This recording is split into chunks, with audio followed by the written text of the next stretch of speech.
My name is Lydia Wistisen, and I'm an associate professor at Stockholm University with special interest in children's and young adult literature. And I've been working with YA since 2012. My PhD, you can see it here. It was about Stockholm and urban experience in Swedish young adult literature from the late 19th century to the early 21st century.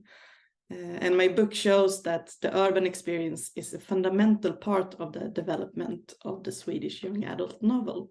And if you read Swedish and are interested in the results of the book, you can download it for free. And I put in a link here, and you can have the PowerPoint after the lecture. But today, however, I will talk about a new way of depicting emotion and changing developmental lifelines in mainly American post-war novels. Novels that help develop the modern young adult novel.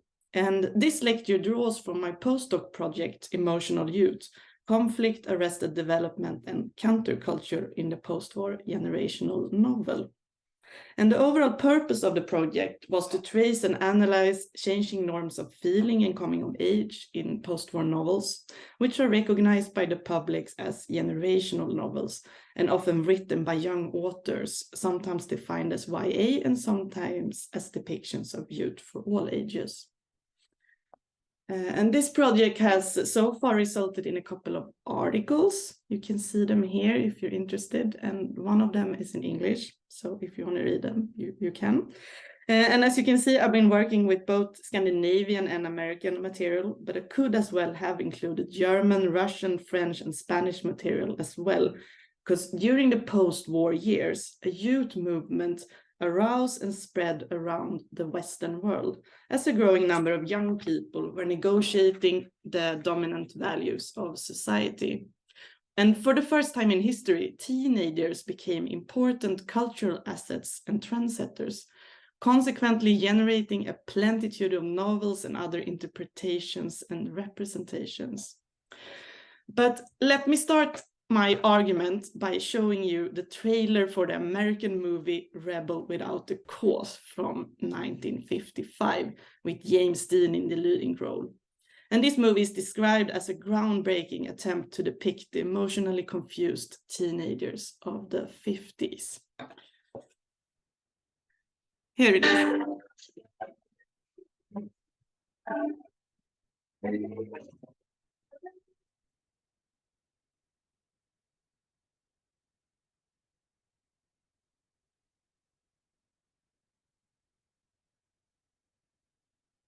You know what kind of drunken brawls those parties turn into.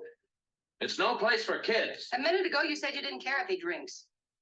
Said a little drink. You're tearing me apart. What? You say one thing, he says another, and everybody changes back again. Girls don't love their father. Since when? Since I got to be 16? Stop that. I love you, Jim. I really mean it.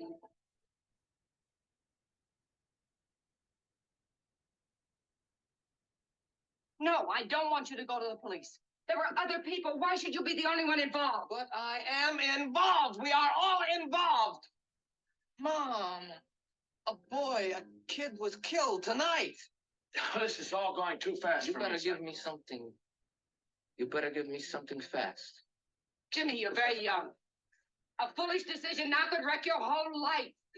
In 10 years, you'll never know this even happened. Dad, answer her. Stand up!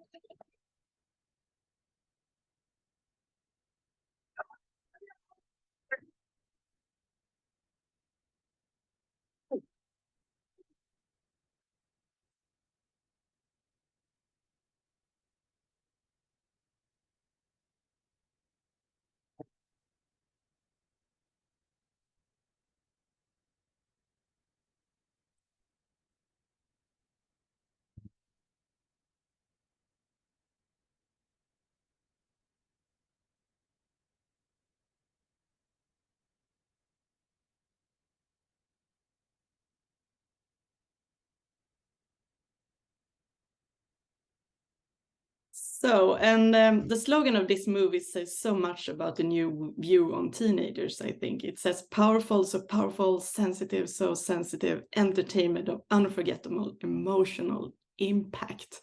I'm gonna go back to my PowerPoint. So, and in the trailer as well as in the movie, James Dean's character is constantly altering between strong emotions. He's screaming and he's crying of anger and rage towards his parents, and he's showing tenderness and affection towards his girlfriend. And this is important. He does not want to grow up and be like his parents. As you can see in one scene, he even trashes a painting of his mother. And the difference between him and the older generation is constantly accentuated. And there are several examples from the 50s and 60s depicting similar emotions and rebellion.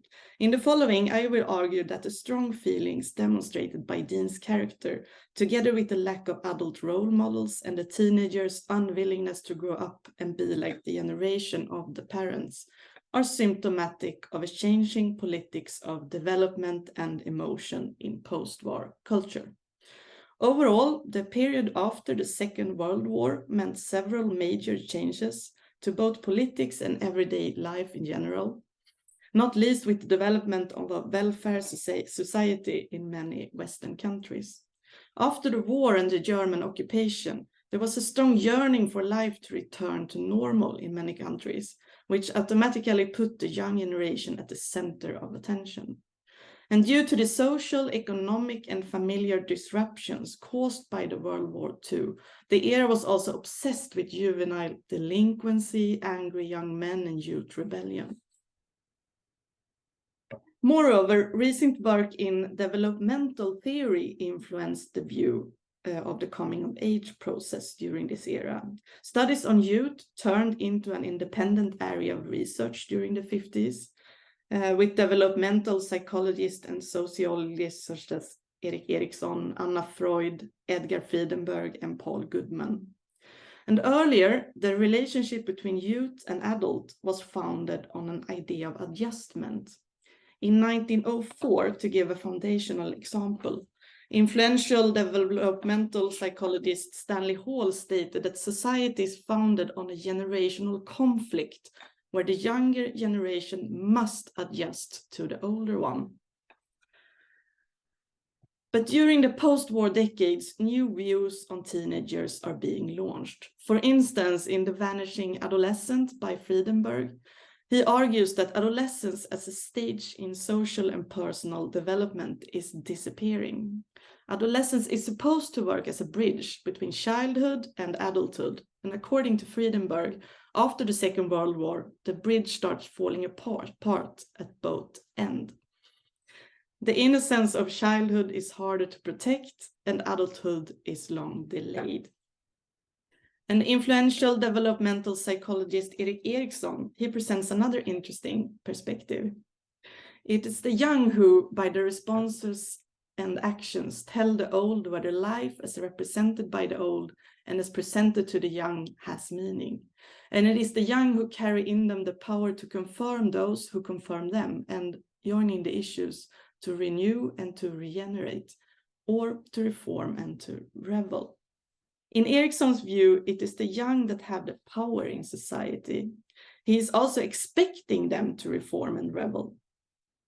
The relationship between the younger and the older generation has clearly changed, and it's noteworthy that the concept generation gap was voiced in 1967. And if we turn our eyes to the youth cultures of the time, we have the 1950s teenage revolt, new commercial culture, and the beat generation. We have the 1960s counterculture, hippies, and dropout culture. We have the quotation, turn in, tune in, drop out by Timothy Lear. It's a typical description of the time, I think, and its youth. And together those cultures can be seen as a part of a broader rejuvenation of society in the Western world, which enabled following generations to follow through on Peter Pan and Pippi Longstocking's imperative never to grow up. If we look at society today, We see grown-ups playing, being part of different subcultures, wearing the same clothes as their teenage children, and so forth. The 50s and 60s really appears to be a turning point. The period produced a shift in how the young generation is thought of and represented on the one hand, and in emotional norms and developmental lifelines on the other. And this shift also produced a new type of youth novel, which helped develop the modern young adult novel. In novels such as Catherine the Rye, The Bell Jar, Come Join the Dance, Beautiful Losers, The Outsiders, Ränd mig i traditionerna, and so on, emotional norms are being breached and coming of age processes contested. All those novels, except for Hinton's The Outsiders, were intentionally published for an adult audience, but are today more or less canonized representations of youth that has had a strong influence on the development of the modern YA novel. During the post-war years, a transformation and alteration of the young adult novel is taking place. Some people even say that the modern YA novel is born during this period, but I think that is an overstatement. True is, however, that the changing of emotional norms and developmental lifelines, together with new ways of depicting youth, influenced and changed YA literature in several ways. During the 60s, fiction written for young adults undergoes an alteration towards a more with the teenager intimate note. YA turns away from the tradition of the Bildungsroman and developmental novel and is instead filled with emotionality, lack of narrative distance, failure, sad girls, losers, and maniacs. And you probably noticed that I keep mentioning two terms, emotion and lifeline. So let me tell you a bit about my theoretical perspective.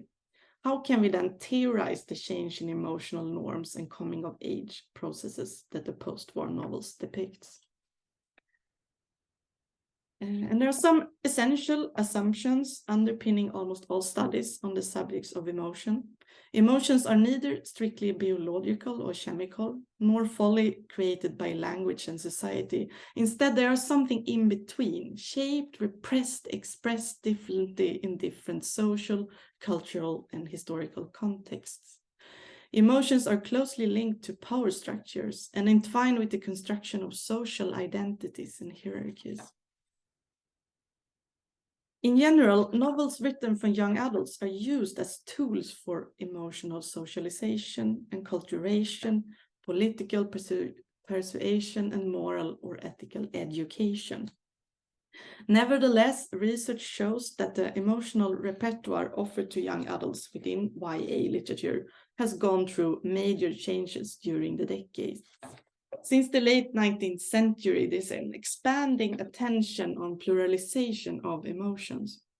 James Dean's character in the movie Rebel Without a Cause is a great example of the pluralization of emotions within youth culture. Especially the role of morals has been shifting, and the emphasis on empowerment of young people have grown stronger. In connection with this, juvenile peer groups have become even more important for emotional growth. But mainly, I have been inspired by the growing interest in conflicts between generations and lifelines shown by recent intersectional queer and disability studies. Aging is a historically and culturally variable social concept, where norms dictate how and in what sequence life is lived. Elizabeth Freeman's concept of chrononormativity, or the use of time to organize individual human bodies towards maximum productivity, is one example. Freeman demonstrates how a particular temporal narrative becomes naturalized by society. Those who do not adjust to the chrononormative lifeline, but instead do things out of order or at the wrong time, they become alienated and find themselves out of sync with the norm. And here's an example of a traditional lifeline. This is a so-called Lebenstrappen, kind of pyramid model that describes the stages of a person's life, with middle age as the pinnacle.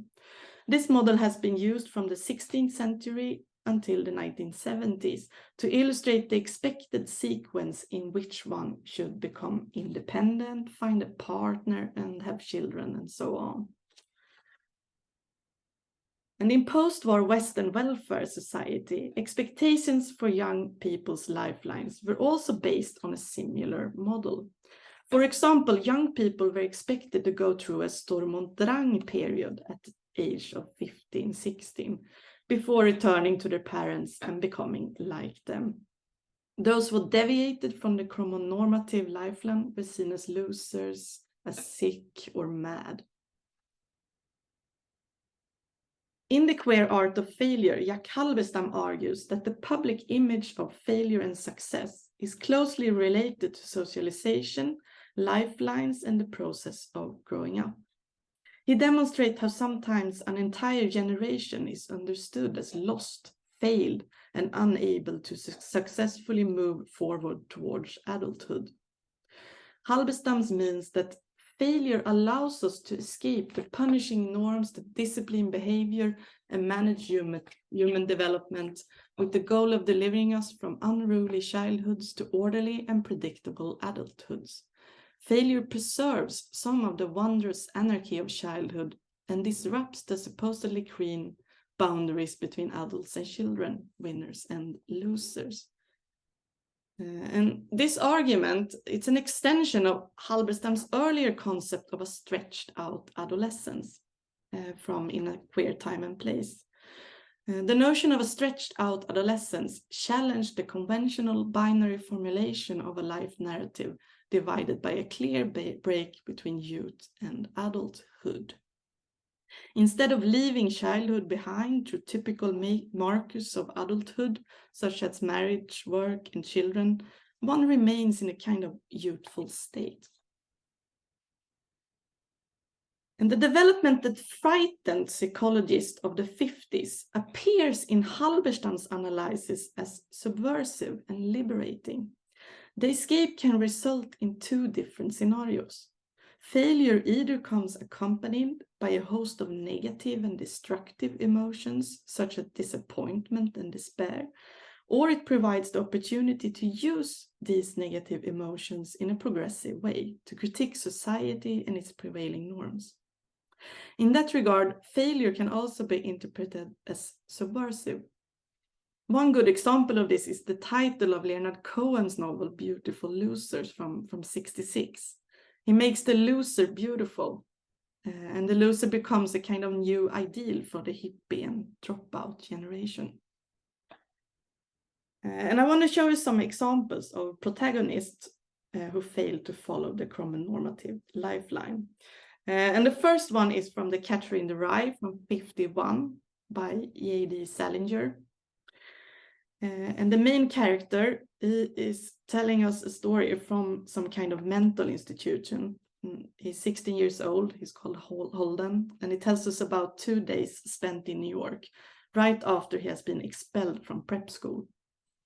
Confused and disillusioned, Holden wanders around in New York, criticizing the phoniness of his school on the one hand and the adult world on the other. And here are one quotation from a conversation that Holden is having with his girlfriend Sally. And about his school, Holden states, "It's full of phonies, and all you do is study so you can learn enough to be smart enough to be able to buy a goddamn Cadillac someday. And you have to keep making believe you give a damn if the football team loses.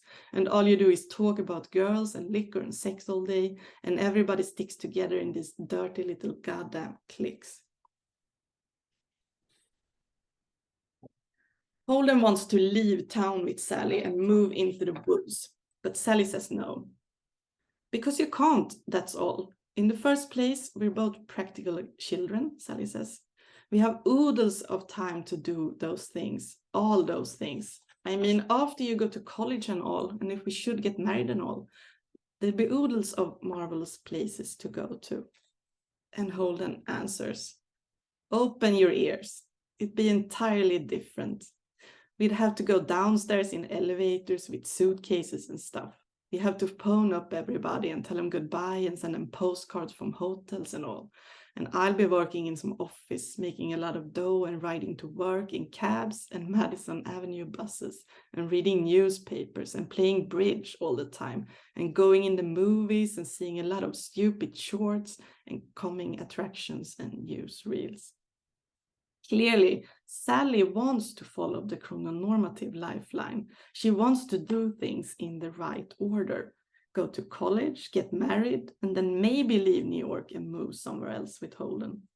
Holden, on the other hand, he wants to drop out.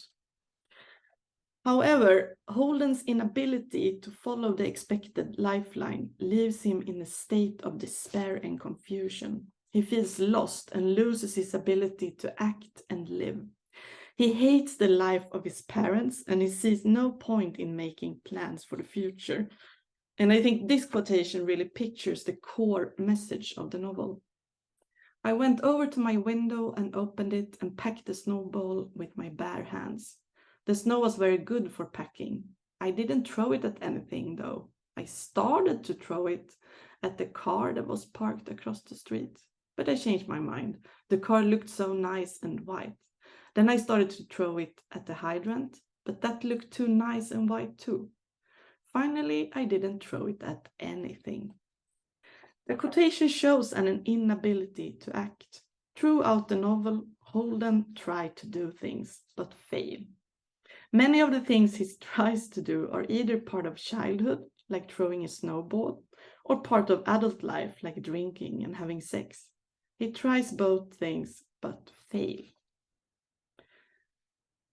And the same feelings of despair, confusion, and inability to act is portrayed in Platt's The Bell Jar from '63. The novel is viewed as an autobiography. Platt committed suicide 1 month after the publication of the book. And the narrator, Esther Greenwood, is a college student who dreams of becoming a poet. She is selected for a month-long summer internship at the Ladies magazine in New York. And during her time in the city, she struggles with issues of identity and social norms. For instance, she criticizes marriage. That's one of the reasons I never wanted to get married. The last thing I wanted was infinite security and to be the place an arrow shoots off from. I wanted change and excitement and to shoot off in all directions myself, like the colored arrows from a 4th of July rocket. And in this quotation, Esther is trying to imagine her future life. I saw my life branching out before me like the green fig tree in the story. From the tip of every branch, like a fat purple fig, a wonderful future beckoned and winked. One fig was a husband and a happy home and children, and another fig was a famous poet, and another fig was a brilliant professor. I saw myself sitting in the crotch of this fig tree, starving to death, just because I couldn't make up my mind of which of the figs I would choose. I wanted each and every one of them, but choosing one meant losing all the rest, and as I sat there, unable to decide, the figs began to wrinkle and go back, and one by one they plopped to the ground at my feet. Just like the snowball slowly melted in Holden's hand, the figs go black and plop to the ground. Like Holden, she is failing in choosing a future for herself and ends up with the mental breakdown. A third example is to be found in a novel called The First Female Beat Novel, Come and Join the Dance from '61 by Joyce Johnson. She was born Glassman. And the novel is set in New York 7 days before the narrator Susan graduates from college.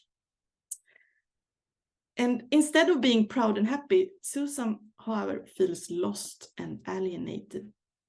Today I had my last examination, she said. I keep telling myself school's over, now something else begins, but nothing's any different. I haven't changed. Maybe I never will. When I was 8, I used to look forward to being 20. Now I'm 20 and I'm still the same person. I really am. I may even be the same at 30. Here we see a clear image of a stretched out adolescence and a broken lifeline. The adolescence of the protagonist has not been a bridge between childhood and adulthood. She hasn't changed and she sees no future for herself. And here's the last example. She wanted to ride in the front seat with Peter into night and emptiness, to a place where all the clocks had stopped and no one cared. And if we return to Halberstam's thoughts on failure, the inability and mental breakdowns of the protagonist can be read as subversive, as well as connected to the changing of norms of the 50s and 60s. Negative emotions such as disappointment, disillusionment, boredom, anger, and despair allow young narrators to escape the restrictive norms that discipline behavior and manage human development. There is a connection between failure, the creation of a new way of growing up, and a broader rejuvenation of society. Failure is here a tool for undoing the narratives of success and progress articulated by the older generation. There is a connection also between the failure of the protagonists and the development of the modern young adult novel. So let me say something about a more traditional way of depicting young people, the Bildungsroman and developmental novel. There are several ways to define those closely related and sometimes conflated genres of Bildungsroman and developmental novel. But in Roberta Selinger-Treit's use of the terms, the former refers to texts where the protagonist comes of age, and the latter refers to text where the protagonist in the narrative has not yet become an adult, but has matured and developed at the end of the text. And a typical example of a Bildungsroman depicts the upbringing and coming of age of a young male protagonist, and often the hero leaves a rural family home in favor of adventures in an urban environment. Outside the home, he gains new experience and undergoes trials related to both emotion and career. And here are some classic examples. And the genre depicts protagonists who develop through experience they actively seek out. Treit summarizes.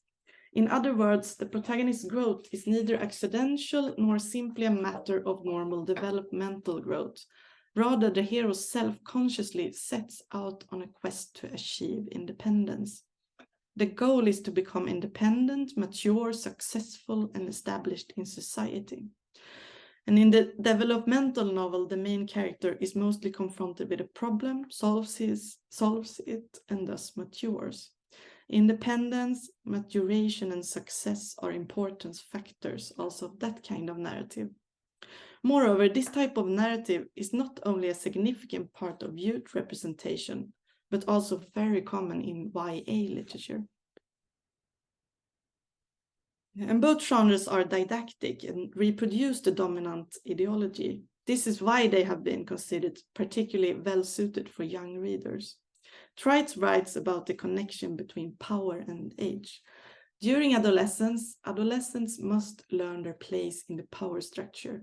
They must learn to negotiate the many institutions that shape them: school, government, religion, identity politics, family, and so on. And this process is often represented in fiction as a movement from rebellion and alienation to a desire to be a part of the social structures that initially gave rise to rebellion and feelings of exclusion.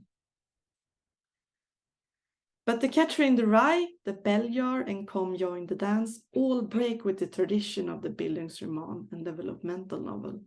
The city is not used to mirror the development, maturation, and emancipation of the protagonists. Instead, the urban turns into a contrast to the inability, failure, and boredom of the young protagonists. They are supposed to go to New York, experience things, learn lessons, and grow up. Instead, they get bored, depressed, and lost. And there's one really good example of a rejection of progression, of a narrative that moves forward in The Catcher in the Rye. And this quotation is from the end of the novel. Holden is watching his little sister Phoebe on a merry-go-round, and all of a sudden he feels happy for the first time in the novel. I felt so damn happy all of a sudden, the way Phoebe kept going around and around. I was damn near bawling. I felt so damn happy, if you want to know the truth. I don't know why. It was just that she looked so damn nice, the way she kept going around and around in her blue coat and all. God, I wish you could have been there. The only thing that can make Holden happy is an image without progression, a Peter Pan-like image of a child going around and around in an everlasting childhood. And what's more, there's no depiction of protagonist adjusting to society. To talk with selling it right, they do not learn to negotiate the institutions that shape them, and they never feel any desire to be part of the social structures that initially gave rise to their rebellion. Instead, the novels I've been talking about point towards a different future. And the same can be said about the depiction of emotion and development in one of the more well-known young adult novels, S.E. Hinton's The Outsiders from 1967.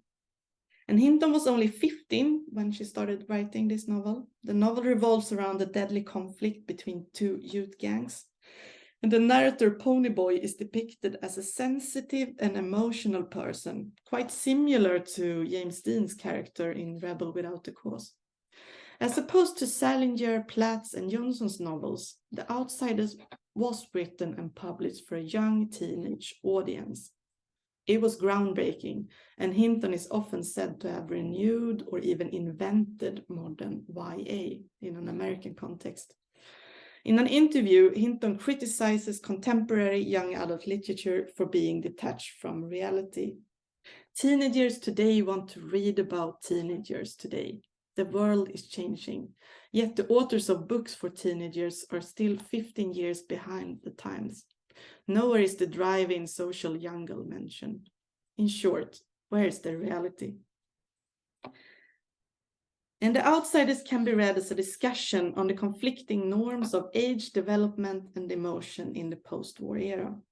Hinton is constantly drawing on, questioning, and transforming contemporary discourses on intersections of masculinity, class, and age. Throughout the novel, emotion is used as a narrative engine. Ponyboy thinks about his two older brothers. I can understand why Soda Pope and Steve get into drag races and fight so much, though. Both of them have too much energy, too much feeling, with no way to blow it off, Pony explains. The young working class boys in the novel feel too much. Their feelings go against the norm of American middle class society. In a traditional developmental novel, this would mean that they eventually would grow up, develop, and learn their place in the power structure. They would move from rebellion and alienation to a desire to be part of the social structures that initially give rise to the rebellion and feelings of exclusion. If they were to follow the expected lifeline, they would go through a storm and drang period of strong emotions before returning to the norm of society. However, this do not happen in Hinton's novel. Instead, the emotionality of Ponyboy is depicted as a new ideal. And there's one motive in the novel that makes a great example: watching the sunset. And here is one quotation from a conversation between Ponyboy and the girl, Sherry, who is depicted as well adjusted to the developmental and emotional norms of society. I'll bet you watch sunsets too. She was quiet for a minute after I nodded. I used to watch them too before I got so busy. I pictured that, or tried to. Maybe Sherry stood still and watched the sunset while she was supposed to be taking out the garbage out. Stood there and watched and forgot everything else. The image of Sherry watching the sunset the pony is visualizing is part of her past, of her childhood and Storm und Drang period. Nowadays, Sherry is too busy. You know, sometimes I catch myself talking to a girlfriend and I realize I don't mean half of what I'm saying. Rat race is a perfect name for it, she said. We're always going and going and going and never asking where. It seems like we're always searching for something to satisfy us and never finding it. Maybe if we could lose our cool, we could. And in this quotation, we see a critique of the chromonormative lifeline, similar to the one in The Catcher in the Rye. Sherry is criticizing the grown-up upper middle-class community for their adoration of progress and success. The progressive motion of the rat race is part of American consumer society, as well as firmly related to the coming of age of the 50s and 60s generations and the class travel that they were expected to participate in. By the end of the novel, Ponyboy receives a letter from his best friend who just died, and the letter contains an interpretation of the last line of a Robert Frost poem, "Nothing gold can stay." And here we find the motif watching sunsets again. I've been thinking about it and that poem, that guy that wrote it. He meant you're gold when you're a kid, like green. When you're a kid, everything's new dawn. It's just when you get used to everything that it stays. Like the way you dig sunsets, Pony, that's gold. Keep that way. It's a good way to be. And this passage has been widely discussed in previous research. For example, Erik Tribunella claims that Johnny's demand that Pony stay gold signifies remaining innocent and childlike. Tribunella continues, ironically then, this foundational novel of young adulthood efficiently urges its adolescent readers to turn back, or, since they cannot turn back, at least to practice innocence.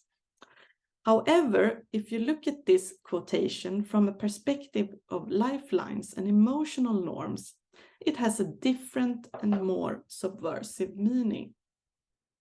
In that regard, to stay gold can also be read as a refusal of the rat race, the contemporary middle-class norm and chrononormative lifeline. From my point of view, there's a strong connection between the wish to stay gold and the post-war beat, counter, and hippie culture. And Buckingham says that the notion of childhood is central to the hippie attitude. It realizes a childlike state of mind, a state of wonder and simplicity. Ponyboy's emotionality is presented as a new ideal in the novel, a new way to enter adult life. And to conclude, the 50s and 60s produced a shift in emotional norms and developmental lifelines that changed the way we see adults and young adults. Moreover, the development had a strong influence on modern YA. To adjust to society and become an adult, often represented by independence and work in books for boys, and by marriage and children in books for girls, is no longer the perfect ending of a modern adult novel, of the young adult novel. Modern YA has turned its back on the tradition of the Bildungsroman and is instead filled with emotionality, lack of narrative distance, failure, sad girls, and maniacs. The loser is turned into a hero. And today, the genre of realist young adult literature is almost dying in Sweden. We see less and less of the type of modern YA that was born in the 60s. And teenagers today, in Sweden at least, but in many other places too, I guess, are instead reading books in English inspired by the social app TikTok and its content related to books. And I find this really interesting. On BookTok, emotional YA that will make you sob at 3 a.m. in the morning is trending. There are so many videos of people crying, laughing, getting angry while reading.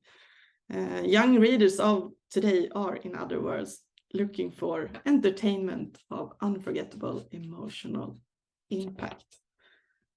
Thank you so much.